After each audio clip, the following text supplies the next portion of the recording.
तालाब में, नदी में जो मिल जाती है, वो जल प्रदूषण का एक मुख्य कारण है। उसके बाद जो वाहन होते हैं, वाहनों और कारखानों का जो ध्वनि उससे जो उत्पन्न होता है, तेज ध्वनि या जो हॉर्न, जो गाड़ी का जो हॉर्न होता है या आवाज़ जो स्पीकर उत्पन्न होती है, वो उससे कभी कभी बहरेपन का कारण बनती है मनुष्य के लिए। तो ये ध्वनि प्रदूषण का एक कारण है। तो हमें चाहिए कि प्रदूषण से बचने, सर बोले 2 मिनट में बात को खत्म करने के लिए, तो हम डिटेल से नहीं बता रहे। ऐसे इंदौर की आप बात ले सकते हैं, क्यों डायरेक्ट लगातार शायद 8वें बार पर प्रदूषण मुक्त है शहर है सुपौल, तो बिहार का। उसके बाद प्रदूषण से बचने के लिए सर हमें ज़्यादा से ज़्यादा पेड़ पौधे लगाना चाहिए ताकि हमें हरियाली मिले। ये हम मतलब कि मनुष्य होने के नाते हमारा फर्ज बनता है कि हम अपनी प्रकृति की रक्षा करें। प्रकृति हमारी रक्षा तभी करेगी जब हम प्रकृति की रक्षा करेंगे। ठीक।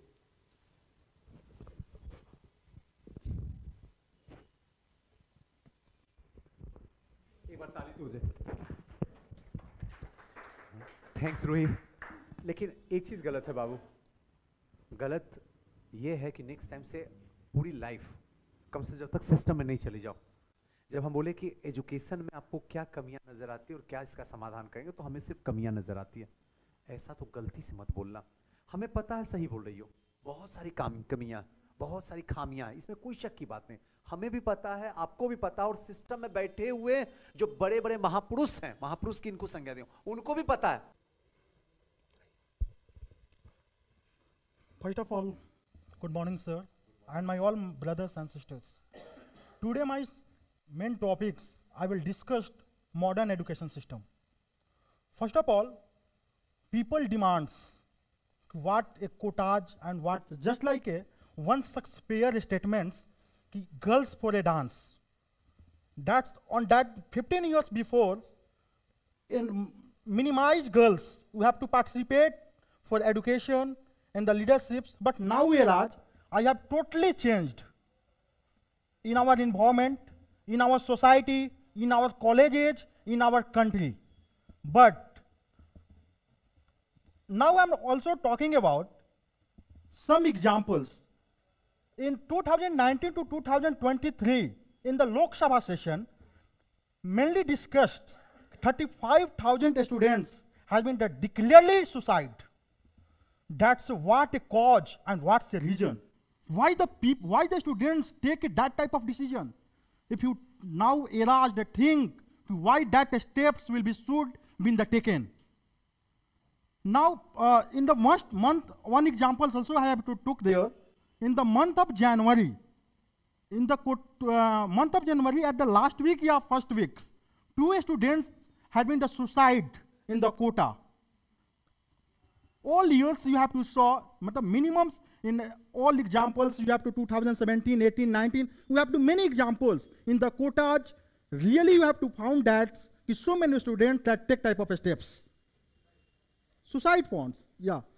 Now I am talking about just like a some, if you really one must example in just a BPSC, 400 or 350, some seats have been the comes, but 12 lakh people have been fulfilled that form.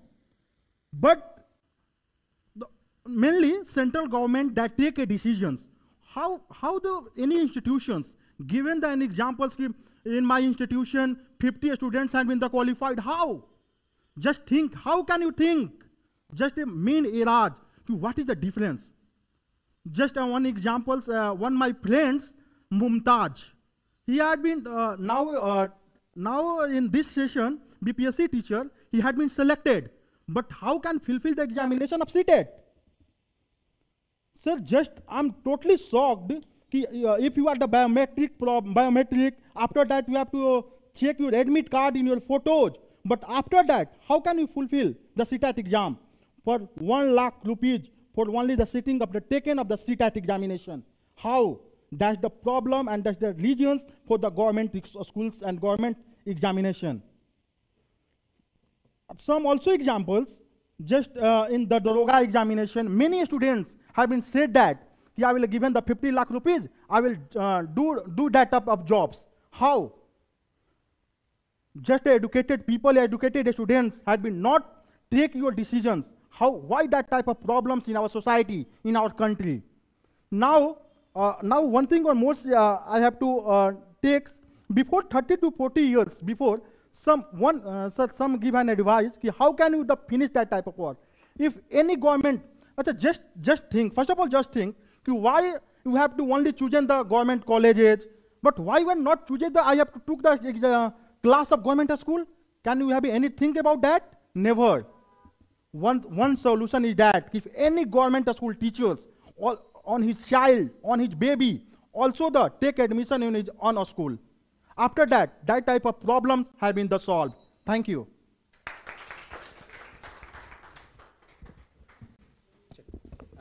Thank you Rajesh जी.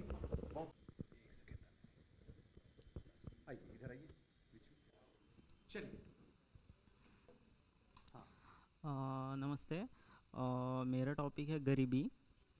और अभी इस वक्त भारत में गरीबी का मुद्दा बहुत चर्चा में है, क्योंकि अभी भी इस वक्त भारत में कई सारे 140 करोड़ की जनसंख्या में करीबन अभी भी 50 से 60 करोड़ जनसंख्या ऐसे जो गरीबी रेखा में है. यूएनडीपी की रिपोर्ट के अनुसार 2016 से 17 के बीच में हमारे देश में कुछ 36% गरीबी थी, लेकिन अभी 2019 और 20 के रिपोर्ट के अनुसार अभी भी देश में 26% गरीबी बाकी है. और जैसे कि देखा जाए विश्व बैंक के अनुसार गरीबी रेखा को मापदंड इस पे किया गया था कि बहुत सारे लोग जो गरीब हैं वो अपने इनकम के सोर्स अलग अलग तरीके से रखते हैं, लेकिन उसमें भी जो व्यक्ति 180 रुपये से कम का अर्जित एक दिन में व्यय करता है, जो कि अपनी दिनचर्या पे डेली खर्चा कर पाएगा, अगर उतना भी ज़रूरी उसको नहीं हो पाता तो उसको गरीबी रेखा में रखा गया है. जैसे कि माना जाता है गरीबी बहुत तरीके से होते हैं. हम लोग जानते हैं कि गरीबी सिर्फ गांव में नहीं सीमित रह गई है, गरीबी अक्सर शहरों में भी देखी जाती है. जैसे कि हम देखते हैं कि गरीबी किसान एक खेत में भूमिहीनता के कारण वो लोग पलायन कर जाते हैं, लेकिन जो किसान गांव में रह जाते हैं वो अपना खेत ना होने के बावजूद भी दूसरों को खेत में मजदूरी करते हैं, वो भी गरीबी रेखा में आते हैं. और उनमें देखा जाता है कि वो एक परिवार में 8 लोग अगर हैं तो 8 के 8 किसान खेती में व्यवस्था में व्यस्त हो जाते हैं. वो है छुपी हुई गरीबी. यही चीज़ अगर हम शहरों में देखते हैं तो शहरों में हम देखते हैं तो मिल मजदूर वो भी एक गरीब में आते हैं.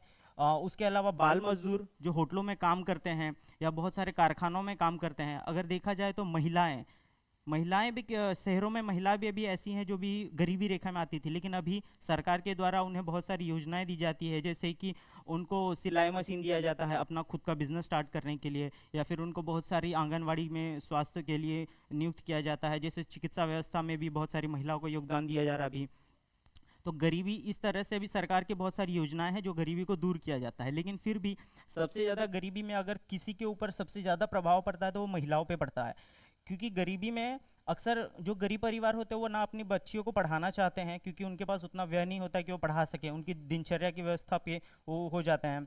और दूसरा है कि नीति आयोग, तो हमारे देश में नीति आयोग के रिपोर्ट के मुताबिक 2030 तक इस गरीबी को ख़त्म करने का लक्ष्य रखा गया है.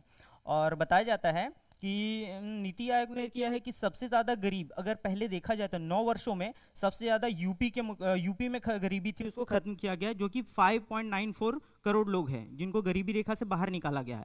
और वही देखा जाए तो बिहार में 3 करोड़ लोगों को गरीबी से अब तक बाहर निकाला जा चुका है. उसी हिसाब से मध्य प्रदेश में 2.3 लाख करोड़ लोगों को बाहर निकाला गया है. अब देखते हैं गरीबी अभी भी किस राज्यों में सबसे अधिक है चरम सीमा पे, जिसमें कि बिहार सबसे रैंक 1 पे आता है, जिसमें अभी भी 26 करोड़ लोग गरीबी रेखा में हैं. और फिर है झारखंड जो कि हमारे 26% लोग गरीबी रेखा में हैं. और दूसरे नंबर पे है झारखंड जो है 23% लोग झारखंड में अभी भी गरीब हैं. फिर तीसरे नंबर पे आता है यूपी 17% लोग गरीबी हैं. और फिर राजस्थान में जो 10% गरीबी है. अब इसमें देखा जाता है कि विश्व बैंक के इसके आधार पर अभी एशियाई ह्यूमन डेवलपमेंट इंडेक्स निकाला गया, जिसमें बताया गया है कि 2019 और 21 में 25% लोग गरीबी थे. और अभी इसके मुताबिक बताया गया है कि पहले जो 2000 के मुताबिक 2000 में एक प्रति व्यक्ति आय जो थी वो 37,000 रुपये मानी गई थी. और अभी 2020 से लेकर के 22 के मुताबिक अभी 2 लाख रुपए प्रति व्यक्ति आए हैं. ठीक है, तो गरीबी का व्यय कुछ इस प्रकार है. जैसे कि हम लोग देखते हैं कि गरीबी का मुख्य कारण एक बेरोजगारी होता है, फिर एक भूमिहीनता भी हो सकती है, परिवार का आकार बड़ा होना हो सकता है, खराब स्वास्थ्य व्यवस्था और श्रम बल.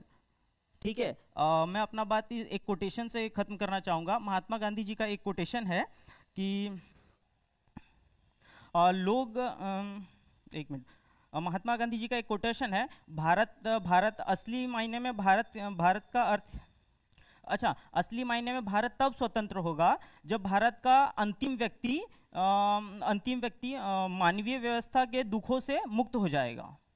ये उनका एक कोटेशन था गरीबों के ऊपर, कि असली मायने में हमारा देश तब आज़ाद नहीं हुआ था, असली मायने में हमारा देश तब आज़ाद होगा जब भारत का अंतिम व्यक्ति जो भी ज़रूरी की चीज़ें उसको पाने में सक्षम हो जाएगा और वो गरीबी रेखा से बाहर हो जाएगा। असली मायने में हमारा देश तब आज़ाद हो जाएगा। Thank you.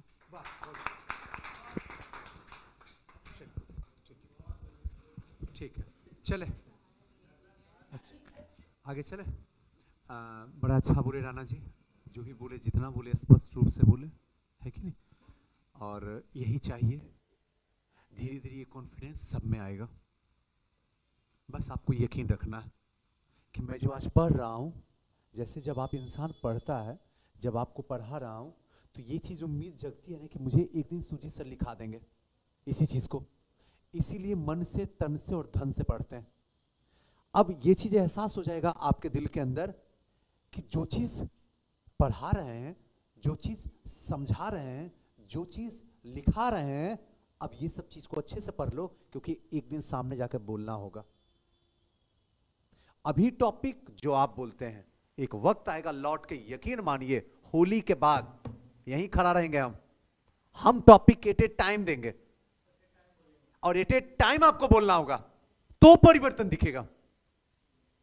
और वो वक्त हम सब मिलके, हम नहीं, हम सब मिलके लेके आएंगे, है ना? कोई दिक्कत? पंकज जी आइए, पंकज जी कहते हैं, विपुल जी आइए, विपुल जी।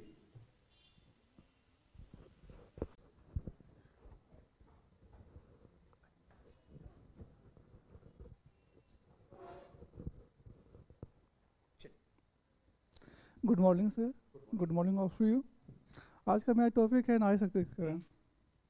नारी सशक्तिकरण का मतलब हो गया कि मतलब उनको न्याय देना सामाजिक समानता के लिए, और उनको मतलब हर प्रकार की जो मतलब समानता पुरुष को मिलता है या फिर उसकी सोच जो है उनको डेवलप करना। सबसे मुद्दा है कि ये मतलब हमारे समाज में परिवर्तन से आया क्यों। अगर हम प्राचीन काल में देखें तो या फिर वैदिक काल में, वहाँ पे क्या था कि जो पुरुष को समानता था वही नारी को भी मिलता था। वहाँ पे कोई भेदभाव नहीं, शिक्षा भी की समानता था वहाँ पे, या कोई क्षेत्रीय मतलब कुछ युद्ध का अभ्यास सीखना तो वो भी समानता था। वहाँ पे सारा समानता, जो पुरुष कर सकता था वो महिला भी कर सकती थी। और इसके परिवर्तन का मेन कारण है क्या, उत्तर वैदिक काल से होता है। उत्तर वैदिक काल में जब बाहर के लोग या विदेश के लोग मतलब हमारे देश पर आक्रमण करने आए, युद्ध करने आए, उसमें से कुछ मुस्लिम लोग थे और वहीं से मतलब ये चीज़ का अंतर होना स्टार्ट हुआ। शुरू में पहले मंत्र का उच्चारण करना, पूजा पाठ करना, जो क्षेत्रीय के काम करना, ये सब पे प्रतिबंध लगाया गया। और उसके बाद जैसे जैसे समय बीता गया, उसके बाद फिर जैसे सती प्रथा आ गया, सती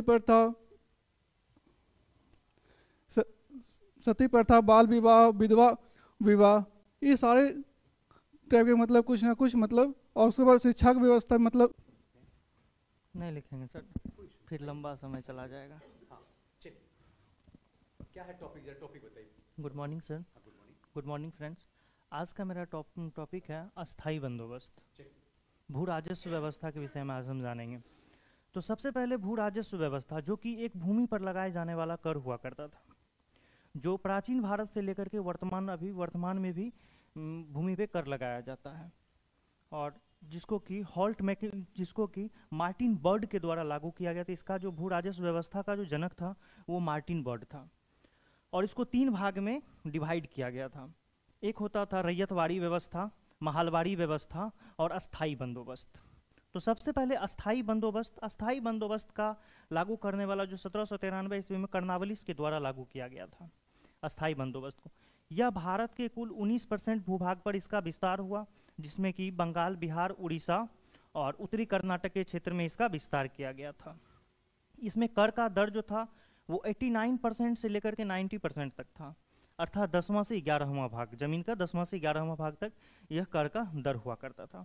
इसको सूर्यास्त कानून भी कहते थे। सूर्यास्त कानून इसको इसलिए कहा जाता था क्योंकि शाम होने तक कोई जमींदार अगर कर ब्रिटिश सरकार को नहीं देता था तो उसके ज़मीन पे कब्जा कर लिया जाता था। अर्थात उसके ज़मीन को हड़प लिया जाता था। इसीलिए इसे सूर्यास्त कानून कहा गया। इसमें ज़मीन का मालिक जो होता था वो ज़मींदार स्वयं होता था। उसके बाद आ जाता है रैयतवाड़ी व्यवस्था। रैयतवाड़ी व्यवस्था जो है वो रैयतवाड़ी व्यवस्था 1792 ईस्वी में जो है लागू किया गया था। कहाँ पे? तो तमिलनाडु में, तमिलनाडु के बारामहल के क्षेत्र में। कौन? तो रीड एंड मुनरो के द्वारा। लेकिन यह जो है वहाँ पे सफल नहीं हुआ और इसको फिर से लागू किया गया था 1820 ईस्वी में रीड एंड मुनरो के द्वारा मद्रास में। और यह इसमें भारत के कुल 51% भूभाग पर इसका विस्तार हुआ था।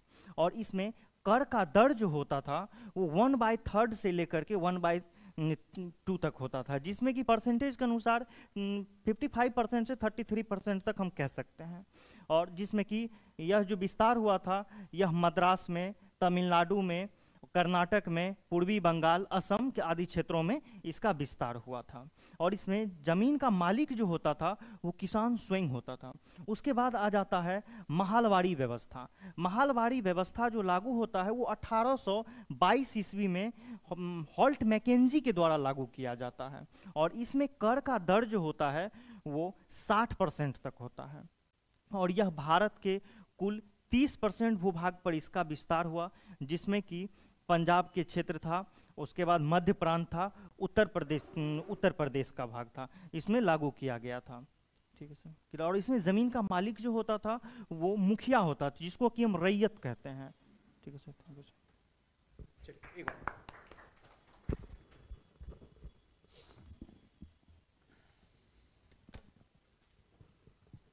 इतने दिन से शिवम जी बोल रहे हैं, सारे लोग बोल रहे हैं, अब कुछ परिवर्तन लग रहा होगा, कुछ अच्छा लग रहा होगा कि नहीं? अब हम भी यहाँ पे आके बोल सकते हैं। इसी को कहते हैं जीडी। रियल में इसी को कहते हैं कि किसी भी व्यक्ति से आंख मिला के बात करना। रियल में इसी को कहते हैं कि कहीं भी खड़ा हो जाए तो 2 लाइन बोलने की काबिलियत होना। और लास्ट में यही बात बोलूंगा, इसी को कहते हैं पढ़ना भी, लिखना भी, सीखना भी और बोलना भी, सब कुछ एक साथ।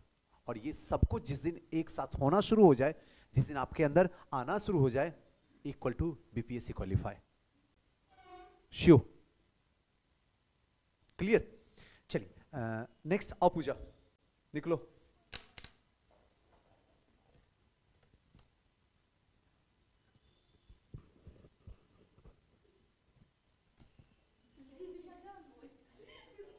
आओ तो।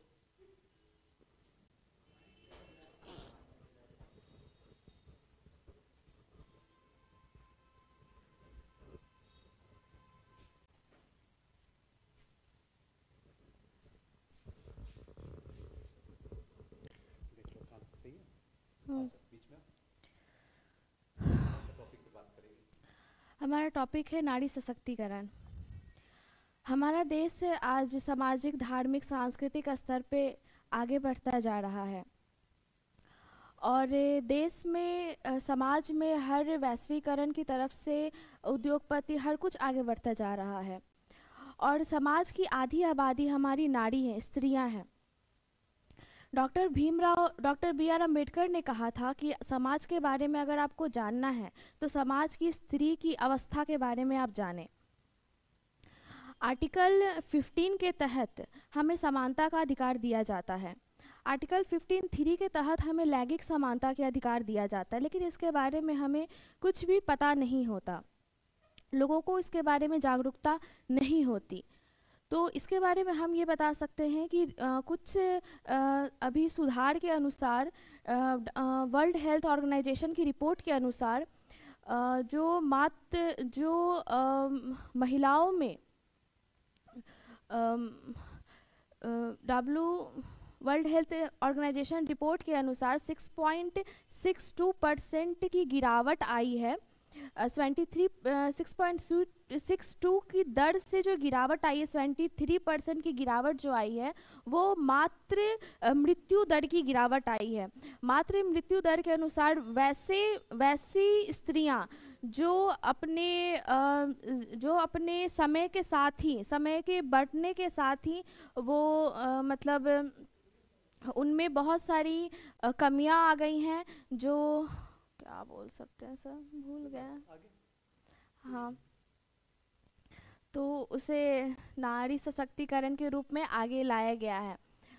और सर भूल गया, पूरा भूल गया। Thank you so much sir. कोई बात नहीं, धीरे धीरे याद हो जाएगा। एक बात और सुन लीजिए, जब यहाँ पे कोई बोलने आए तो अपनी हरकत को बंद कीजिए। अगर बात करना तो क्लास से बाहर निकल जाइए। बोलने के लिए अगर यहाँ पे उतार देंगे तो पसीना निकलना शुरू हो जाएगा ठंड में। और अगर कोई बोल रहा है तो उसको सम्मान दीजिए। इस चीज को सीख लीजिए। यह भी एक अधिकारी का गुण होता है। सुनना भी एक कला है। आप अगर सुनिएगा नहीं तो आप क्या कर रहे हैं, सामने वाले को नहीं रिस्पेक्ट कर रहे हैं। और अगर सामने वाला आपके आने के बाद गप करना शुरू कर दे तो कैसा फील होगा।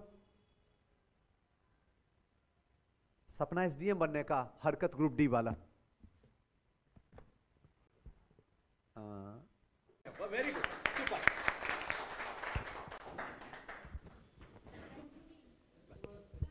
थैंक यू पूजा, है ना। आओ अंजलि।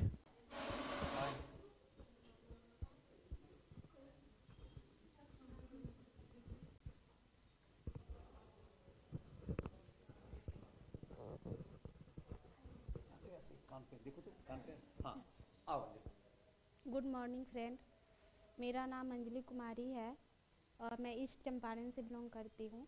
और मैं आज एआई पे कुछ बोलने वाली हूँ। एआई, आर्टिफिशियल इंटेलिजेंस, ये हमारे भारत देशों में बहुत बड़ा मुद्दा है और इस पे हम लोग भारत देशों का मतलब एक चिंताजनक मतलब समस्या है।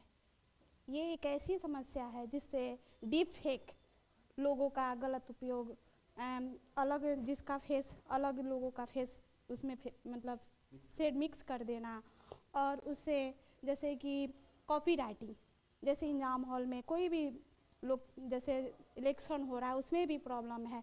बहुत सारे समस्याओं का सामना करना पड़ रहा है और इसके वजह से हमारे देशों में अनेक बातों का मतलब ये हो रहा है सर। Very good.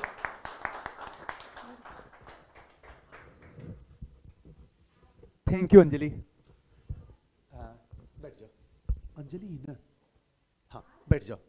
हाँ कोशिश करने में कोई बुरा नहीं। एक ही मिनट का, आज 1 मिनट बोली, कल 3 मिनट बोल लेगी। कम से कम पहले तो डर खत्म कर दें। हम तो 100% बोलते हैं, हमारी कोई भी ऐसी बिटिया नहीं है जिसको बोलने नहीं आता।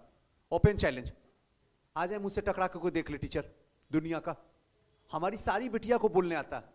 बस डर जो है इस बोलने को एक दीवार की तरह काम कर रहा है जो रोक के रखे हुए है। बस वो डर खत्म हो जाए, धड़ाधड़ बोलना शुरू कर देंगी। क्लियर है।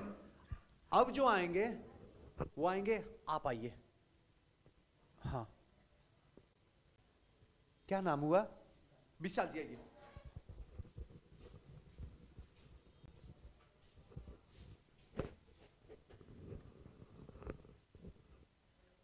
Good morning sir. Good morning everyone. हम नारी सशक्तिकरण पे कुछ बोलना चाहते हैं। जिसे घर में बोलते हैं लड़के नहीं, नारी सशक्तिकरण। भारत या विश्व में आधी आबादी नारी है और इसके सशक्तिकरण के लिए हमारे देश में बहुत सारे कदम उठाए जा रहे हैं। 73वें संविधान संशोधन द्वारा भारतीय महिलाओं को 35% आरक्षण देके लैंगिक समानता के और भारत सरकार ने अच्छी कदम उठाई है। इसको सर भूल जाए, फर्स्ट टाइम में नहीं सर याद आया। बोलिए और क्या सर बोल बहुत। कोई बात नहीं, कोई दिक्कत नहीं। थैंक यू विशाल जी। हाँ। इतना ही देर बस बोलना है कि नहीं। बस आपके डर को मैं मार दूंगा ना तो आप अपने आप में जिंदा हो जाइएगा। बस डर है जो आपको क्या मृत्यु का कारण बना हुआ, असफलता का कारण बना हुआ। बस यही तो मुझे मारना है यहाँ लाके। कहां हम किसी पे दबाव देते हैं तुम 10 मिनट बोलो। यहां सामने आके देखो तो दुनिया को। क्लियर है। अब यहां पे आते हैं तो आपको अब धीरे धीरे डर खत्म हो रहा है। रुक जाइए, 1 महीने बाद खत्म हो जाएगा डर। 1 महीने बाद तो यहाँ चिल्लाइएगा, हम पापा का पेंशन बढ़वाएंगे सुजीत सर, हम पापा को अच्छी बीज दिलवाएंगे सुजीत सर। सुखाड़ पूरे सुपौल में होगा लेकिन मेरे खेत में सुखाड़ नहीं होगा सुजीत सर। देखिए ना, ज्यादा नहीं 10 से 15 दिन रुक जाइए ना, यहां से आवाज निकलेगी। यहां इतना देर आई तो लगा ना पूजा की नहीं हम भी आए, अच्छा लगा, कोई दिक्कत? आइए रवि जी।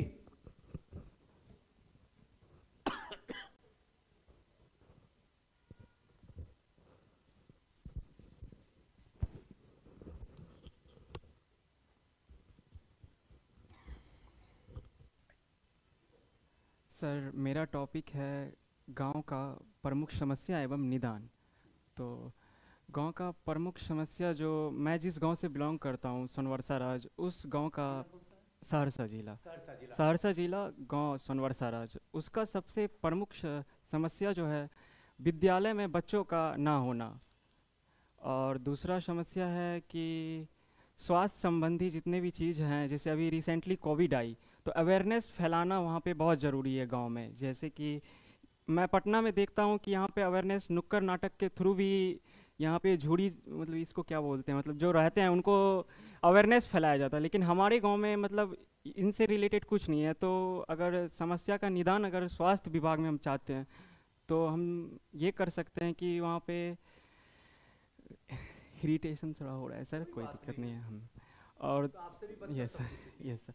और थर्ड ये चीज़ है कि सर जैसे बिहार में शराबबंदी हो चुकी है, बट हमारे गांव के पूरा बिहार में ना सर एक कोरेक्स चलती है जो उसके जगह यूज किया जाता है, उसमें अल्कोहल की मात्रा 30 to 40% रहती है, जो बैन है ऐसे। वो दवाई आपको जब तक डिस्क्रिप्शन में नहीं मिलेगी तब तक नहीं ले सकते हैं। तो लेकिन वो सरकार मतलब पकड़ाते रहती है कि यहाँ पे ये चीज़ है, मतलब ये चीज़। तो इसके लिए ऐसा किया जा सकता है कि सर कुछ गुप्तचर विभाग रखे जाएं ताकि स्थापना की जाए, ये जी सर। तो ताकि अपने ब्लॉक डेवलपमेंट में जो मतलब ऑफिसर्स हैं उनको पता चले कि हाँ ये एग्जैक्टली आ कहाँ से रहा, ये कोरेक्स या जो भी नशीली पदार्थ है। हाँ ड्रग्स बोल लें तो सेम थिंग्स, ड्रग्स इंस्पेक्टर होता है हर एक मतलब हॉस्पिटल टाइप में जो चीज़ होता है। और सर ठीक है सर, थैंक यू सर।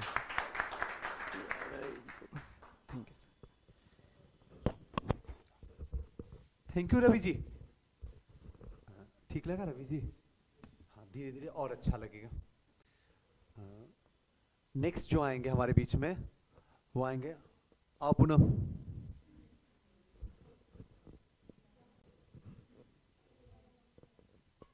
बेटी बिया का गीते गा देना, आओ यहाँ। हाँ छोड़ेंगे थोड़ी, हमसे मत उम्मीद रखो। वो तो आज पूजा पहला दिन एडमिशन एली से छूट गई है कि नहीं, दूसरी पूजा करी, पूजा फंसी ना।